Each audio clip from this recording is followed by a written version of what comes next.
setelah masuknya bulan suci Ramadan, aktivitas belanja warga di Pasar 16 Ilir Palembang terpantau masih lengang.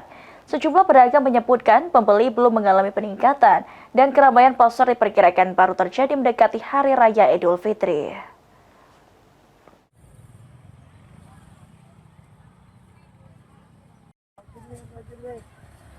Berdasarkan pantauan tim PAL TV di Pasar 16 Ilir hingga sehari menjelang puasa, kondisi pasar masih terpantau lengang. Warga yang datang berbelanja belum terlihat memadati kios-kios, khususnya lapak penjual pakaian. Salah seorang pedagang, Dini, mengatakan hingga awal puasa jumlah pembeli belum mengalami peningkatan. Beberapa pembeli yang datang dan harga barang dagangan masih relatif stabil karena kondisi pasar yang belum sepenuhnya ramai. Menurutnya puncak keramaian biasanya terjadi sekitar 2 minggu sebelum Lebaran, di mana pembeli membludak hingga pedagang kewalahan melayani. Sekarang belum, tapi dari customer yang belanja ini adalah beberapa, tidak banyaknya sih, belum ramainya. Berarti belum meningkat kayak itu ya?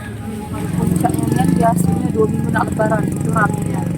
Ramaian sampai kanan tuh tidak ada yang berlari karena menunggu kan.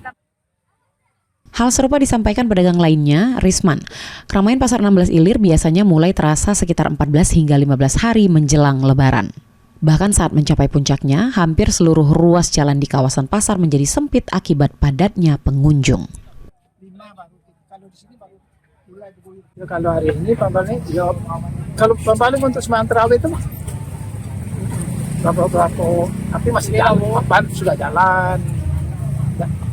Nah, ada yang beli, coba itu masih jalan. Harapannya mudah-mudahan saya tidaknya seperti tahun yang sudah. Tahun yang sudah bahwasanya kalau di menjelang Lebaran itu rame ya kayak. Iya.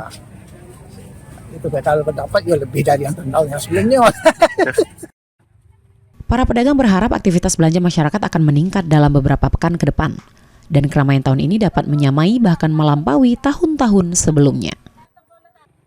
Hafidz Zainul, PAL TV.